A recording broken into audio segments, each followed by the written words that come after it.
Halo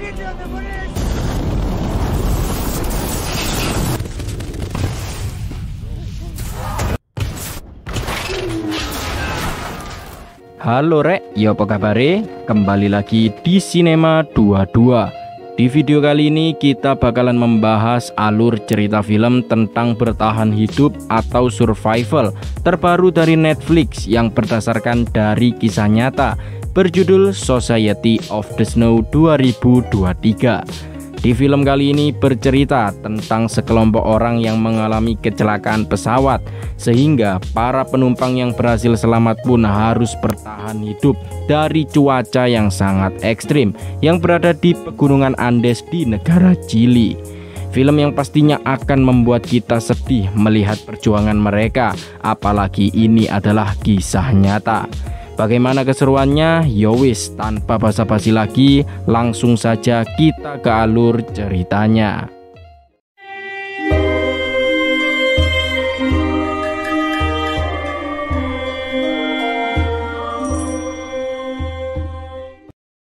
Kisah akan berfokus kepada sebuah tim rugby ball di negara Uruguay. Namun karena masih tim pemula, tim tersebut pada akhirnya mengalami kekalahan. Setelah itu, salah satu senior di tim tersebut menasehati rekan-rekannya untuk saling bekerja sama, karena jika tidak, permainan mereka akan berantakan.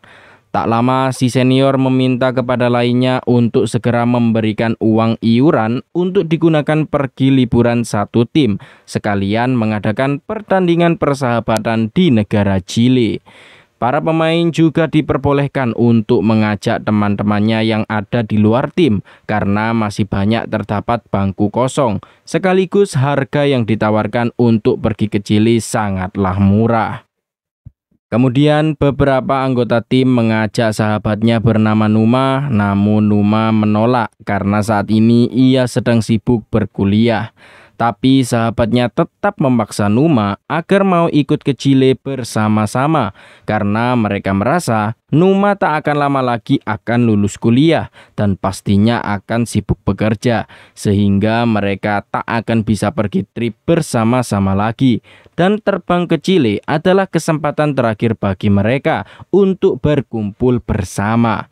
Tapi tetap saja Numa masih bimbang antara ikut atau tidak. Tapi saat pulang ke rumah, Numa akhirnya luluh dengan perkataan sahabatnya dan pada akhirnya ia pun memutuskan untuk ikut. Keesokan harinya, mereka semua sudah sampai di bandara untuk pergi liburan ke Chile. Tak lupa mereka juga berfoto bersama untuk kenang-kenangan. Hingga akhirnya, mereka semua pun berangkat menuju Chile. Dan keluarga mereka juga tak lupa melihat kepergian mereka semua.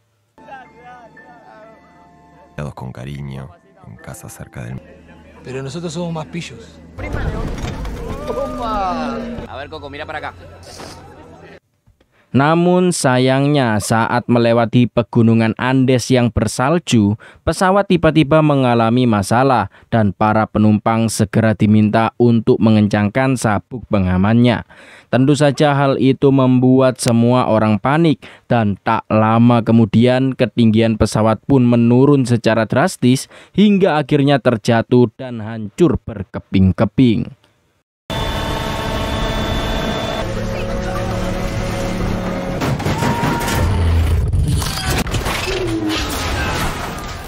Akibat dari kecelakaan itu membuat banyak penumpang yang tewas dan menyisakan beberapa orang yang berhasil selamat. Seorang mahasiswa kedokteran bernama Roberto mencoba membantu teman-temannya yang terluka dengan ilmu yang ia punya. Di lain sisi, ternyata sang pilot masih hidup dan mereka mencoba menghubungi bandara terdekat untuk meminta bantuan.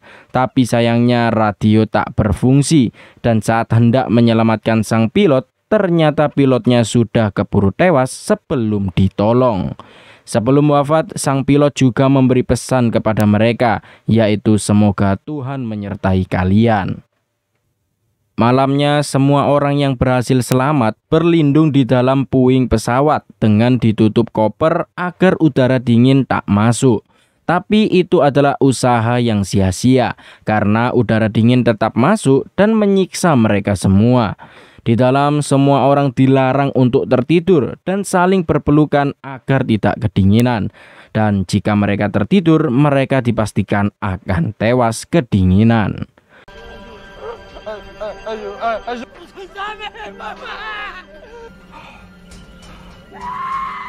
En pocos minutos la temperatura baja 30. Sayangnya di keesokan harinya, beberapa dari mereka harus tewas karena udara yang dingin yang sangat ekstrim. Setelah itu, mereka semua segera keluar dari puing pesawat untuk bekerja sama, mencari barang-barang yang diperlukan terutama makanan.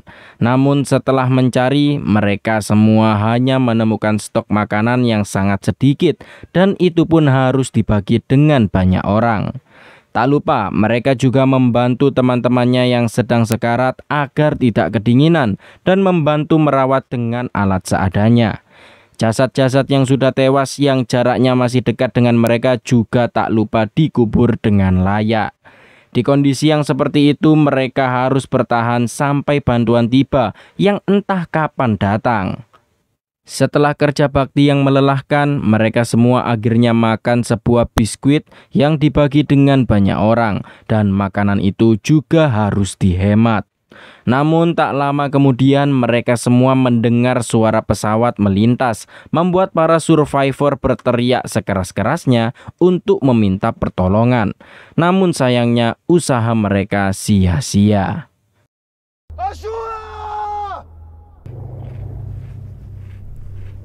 Di hari berikutnya, para survivor masih bisa bertahan di dalam puing pesawat dengan ditutupi kain seadanya dan juga koper seadanya agar udara dingin tak bisa masuk.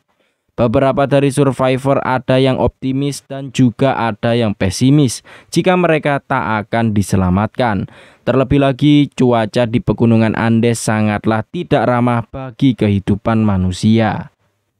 Pada hari ketiga, mereka membuat tanda pertolongan dari koper yang tersisa, berharap tim SAR bisa melihat dan segera datang.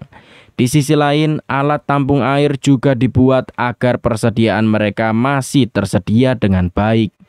Tak lama kemudian, sebuah pesawat kembali lewat tepat di atas mereka, sehingga para survivor segera berteriak dan memantulkan cahaya, berharap pesawat tersebut dapat melihat keberadaan mereka. Namun sayangnya, lagi-lagi usaha mereka tak membuahkan hasil sama sekali. Hal itu membuat beberapa dari survivor merasa putus asa dan mereka sangat ingin pulang agar bisa makan makanan yang enak. Setelah itu, mereka merapikan dalam puing pesawat agar nyaman untuk ditinggali dan beberapa yang terluka dibuatkan tempat khusus agar proses pemulihan tubuhnya cepat kembali. Namun, lagi-lagi suara pesawat kembali terdengar dan ternyata pesawat itu tak lewat di lokasi mereka terjatuh. Lagi-lagi beberapa survivor pesimis karena pegunungan Andes yang sangat luas membuat tim SAR kesulitan untuk melihat lokasi jatuhnya pesawat. Terlebih lagi, stok makanan dan minuman sudah sangat menipis, membuat mereka semua akan merasa kelaparan yang sangat ekstrim.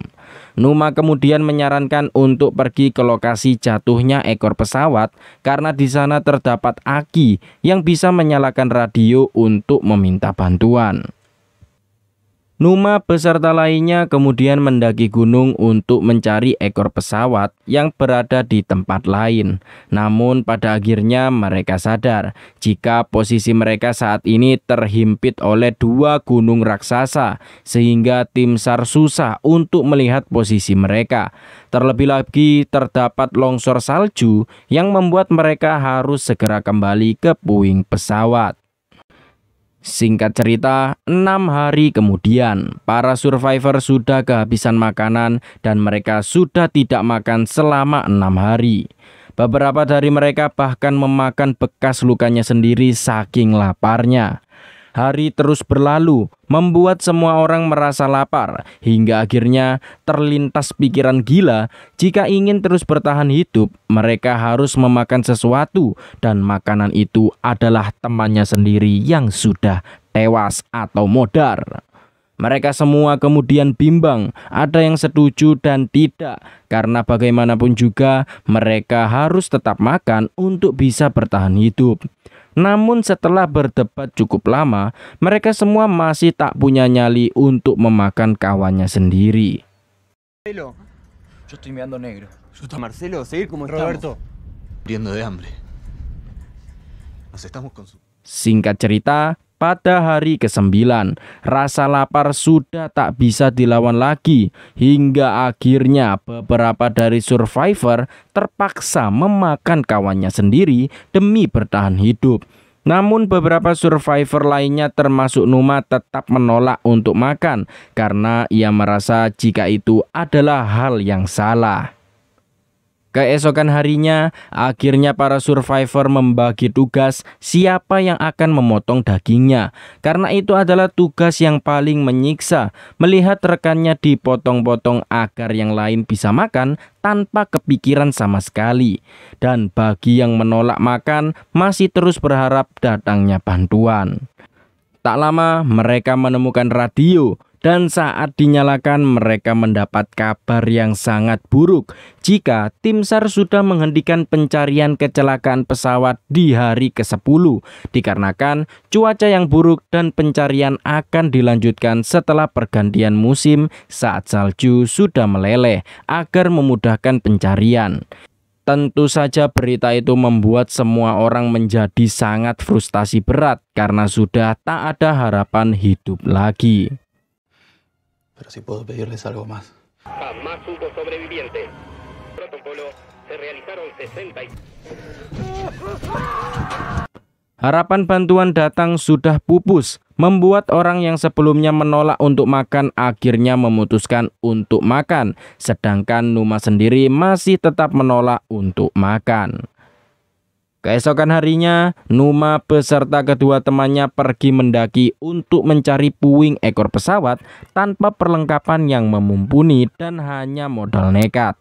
Namun setelah beberapa jam mencari, Numa hanya menemukan sahabatnya yang sudah tewas karena terpental saat terjadinya kecelakaan. Tapi sayangnya saat akan kembali, mereka bertiga pun terjebak dengan badai salju yang sangat besar, membuat mereka bertiga mau tak mau harus bermalam di atas gunung sambil berpelukan, dan mereka juga dilarang untuk tidur agar terus bertahan hidup.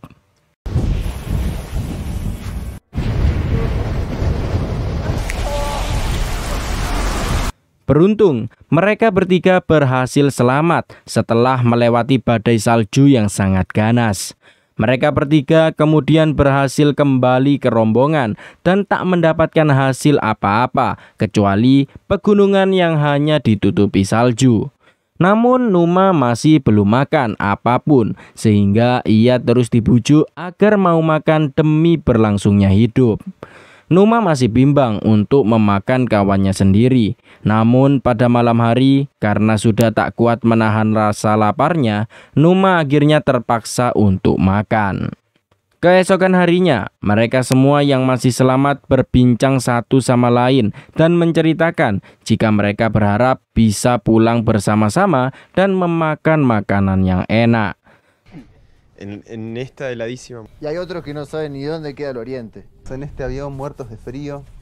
¿Por qué no te levantás de ahí y salís a dar una caminada?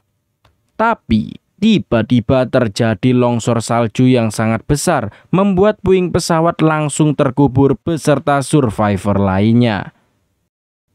Beberapa saat kemudian, survivor yang berhasil selamat segera menyelamatkan lainnya yang sudah terkubur salju. Namun, baru saja menyelamatkan teman-temannya, salju kembali longsor dan kali ini mengubur puing pesawat lebih dalam dari sebelumnya.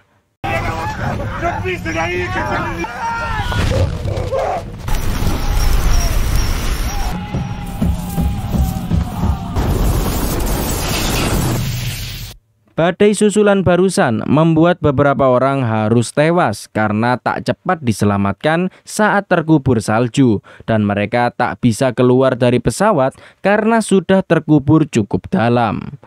Keesokan harinya, orang yang tewas kembali bertambah karena cuaca yang sangat ekstrim, ditambah lagi stok makanan yang sudah habis.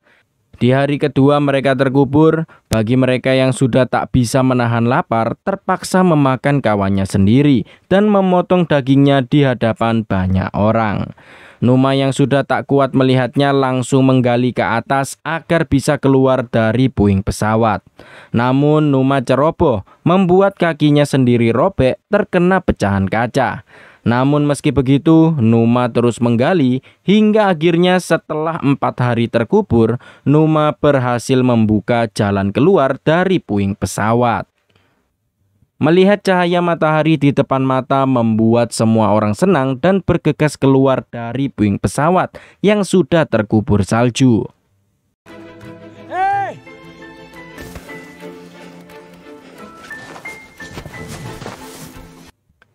Setelah berhasil keluar, semua orang bekerja sama untuk menggali puing pesawat agar tidak terkubur dan bisa ditempati kembali. Namun, luka Numa yang tak diobati masih terbuka dan harus segera diobati agar tidak infeksi. Pemimpin di sana bernama Arturo tidak mempercayai adanya Tuhan dan ia meyakini Tuhan adalah sebagai teman-temannya yang sudah menolong mereka sampai sejauh ini. Penggalian puing pesawat masih terus berjalan dan di sisi lain beberapa survivor mulai membuat rencana agar mereka bisa mencari puing ekor pesawat dan kali ini persiapan akan direncanakan sematang-matangnya. Sudah 34 hari mereka bertahan di pegunungan Andes. Dan kali ini Arturo sakit keras dan tak bisa diselamatkan lagi. Hingga pada akhirnya Arturo yang sudah tidak kuat lagi pun menghembuskan nafas terakhirnya. Saat akan dikubur, mereka menemukan surat jika Arturo sudah ikhlas jika tubuhnya akan dimanfaatkan oleh teman-temannya agar mereka bisa bertahan hidup. Keesokan harinya, Numa dan lainnya dengan total 4 orang mulai menjelajah untuk mencari ekor pesawat dengan peralatan yang cukup dan juga baju berlapis-lapis agar bisa kuat bermalam di luar. Namun sayangnya, di tengah perjalanan, Numa dengan terpaksa harus kembali dan tidak melanjutkan ekspedisi karena kakinya yang sudah terinfeksi. 3 orang lainnya kemudian melanjutkan perjalanan, sedangkan Numa yang baru saja sampai di puing pesawat harus melihat kawannya tewas karena sudah sakit parah. Karena tak bisa melanjutkan ekspedisi, Numa merasa sangat bersalah. Karena dengan kakinya yang sudah terinfeksi, Numa merasa jika ia hanya menjadi beban bagi lainnya. Tapi meski Numa menganggap dirinya sebagai beban, teman-temannya tidak merasa terbebani dan menganggap Numa masih berguna meskipun kakinya terluka.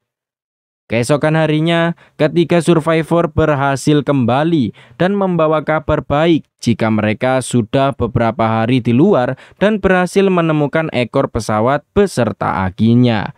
Namun karena akinya yang terlalu berat, mereka pun memutuskan untuk kembali dan balik lagi ke ekor pesawat sambil membawa radionya yang ada di puing pesawat.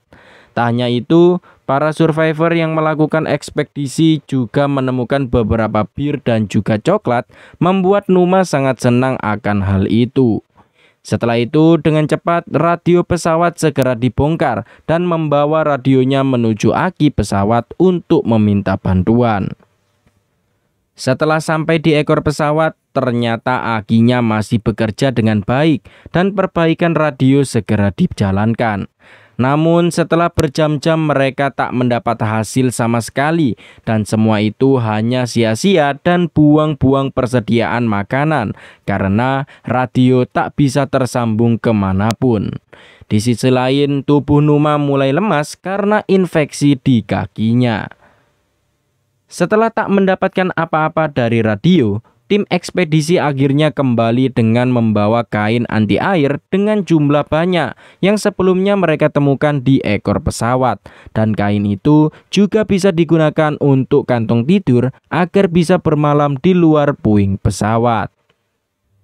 Keesokan harinya, mereka mendapat kabar dari radio jika pemerintah sudah memulai kembali pencarian puing pesawat di pegunungan Andes yang sebelumnya dihentikan karena faktor cuaca. Namun para survivor tak merasa antusias seperti sebelumnya karena merasa di PHP, dan jika hanya mengandalkan tim SAR, mereka tidak selamat serta mereka harus berusaha sendiri agar bisa selamat. Di tengah keputusasaan, mereka sempat meluangkan waktu untuk berfoto agar mereka tahu jika ada tim SAR yang datang atau mereka tidak selamat. Maka orang tahu jika sebelumnya masih banyak orang yang masih selamat. Volveremos a vivir en su imaginación. Tomará recuerdos de un viaje que tiene fecha. Di lain sisi, Numa yang merasa ajalnya sudah dekat memberi pesan terakhirnya kepada temannya bernama Nando. Jika saat ia tewas, maka Numa ikhlas jika tubuhnya digunakan oleh teman-temannya agar bisa bertahan hidup. Malamnya, Numa sudah sangat sekarat hingga akhirnya di pagi harinya Numa pun tewas karena infeksi parah dari luka di kakinya. Keesokan harinya, tepat di hari ke-61, 3 orang diutus untuk ekspedisi ke arah barat untuk mencari pertolongan, berharap mereka sampai ke Chili.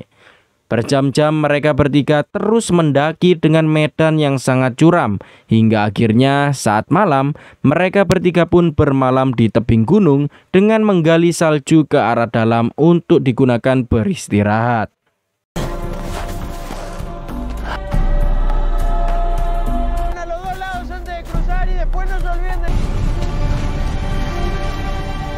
Setelah perjuangan yang sangat keras, mereka bertiga akhirnya sampai di puncak.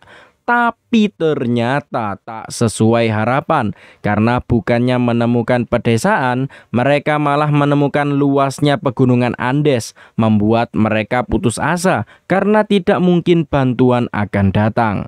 Namun di sana Nando mengajak Roberto untuk terus pergi ke barat, karena jika mereka kembali, perjuangan mereka akan sia-sia. Roberto kemudian setuju, sedangkan satu lainnya disuruh untuk kembali ke puing pesawat agar persediaan makanan masih terjaga untuk survivor lainnya. Mereka berdua kemudian segera bergegas menuju barat untuk mencari pertolongan, membawa peralatan memadai dan juga persediaan makanan yang cukup untuk 10 hari. Berhari-hari sudah mereka lewati, medan dan trek yang sangat ekstrim pun mereka lewati demi bertahan hidup dan bertemu dengan keluarganya.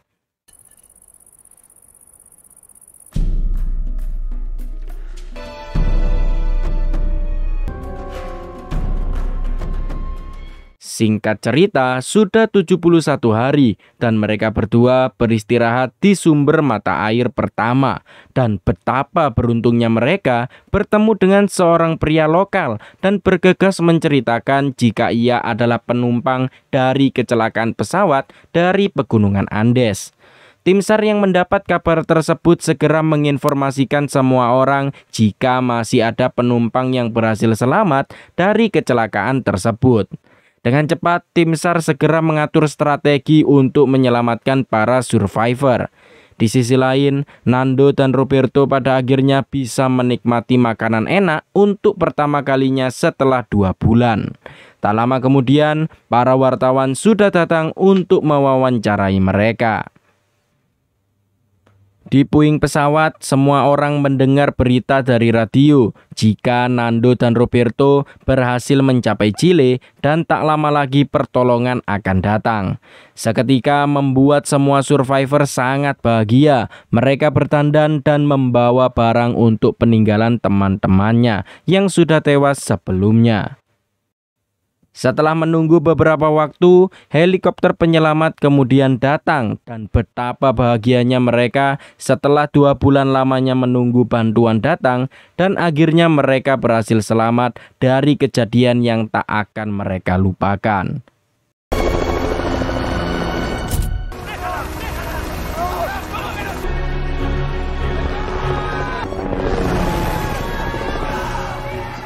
Setelah berhasil pergi dari pegunungan Andes, para survivor akhirnya bisa kembali bertemu dengan keluarganya masing-masing.